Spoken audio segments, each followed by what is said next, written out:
Hello YouTubers, it's Craig bringing you some more records that I've found on the floor of my man cave.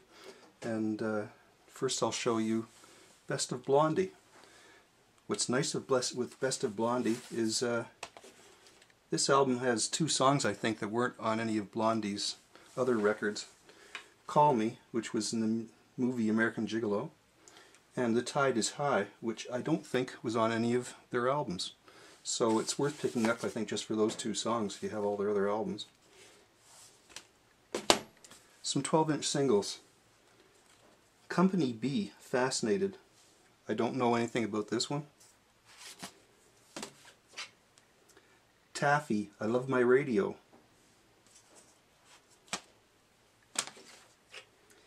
Clarence Carter, Strokin'.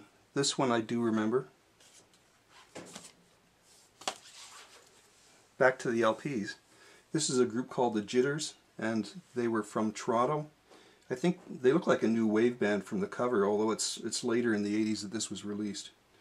The building here, it looks like the waterworks in Toronto along the beaches, but I'm not really sure. Bay City Rollers. I don't know how I ever ended up with this LP. This is the first Bay City Rollers album. Released on Arista Records, I think, in 1975. And I remember when the Bay City Rollers were first presented to North America, Howard Cosell had a variety show. There was a very short-lived one. And on a Sunday night, it was going to be like Ed Sullivan. But he presented the Bay City Rollers in the same way that Ed Sullivan presented the Beatles.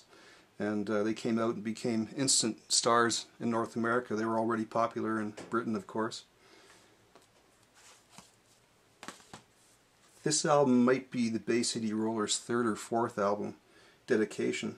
They'd already started changing group members. I don't know how I ended up with these. The photo on the inside was taken at Toronto City Hall. This is Nathan Phillips Square in Toronto. There's City Hall buildings there. So they must have done an outdoor concert at some point. And this album was recorded in Toronto. Pete Townshend, Face to Face. This is a charity, I think, release. Face to Face on one side, Won't Get Fooled Again on the other side, performed live with David Gilmour of Pink Floyd. This is another 12-inch single. Kim Wilde, daughter of British singer Marty Wilde. You Keep Me Hanging On. I haven't heard this, but I assume it's a cover of the Supreme song.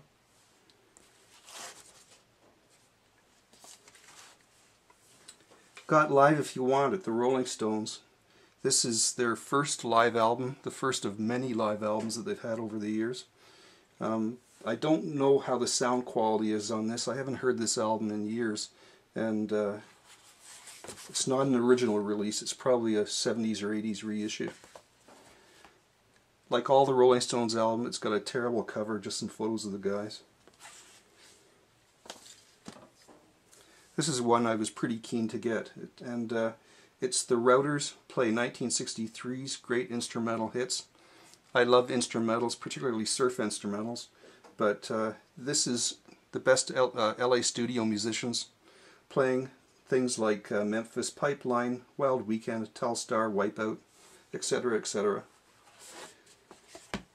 Produced by Joe Saraceno, who produced a lot of instrumental albums back in the 1960s, including The Ventures.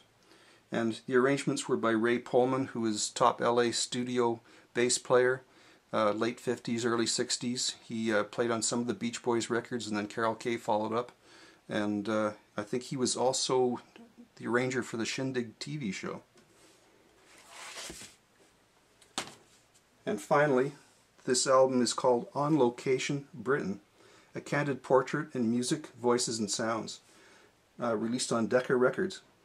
And somebody from Decca Records went around Britain with a tape recorder and a microphone and just taped sounds of the country in different locations.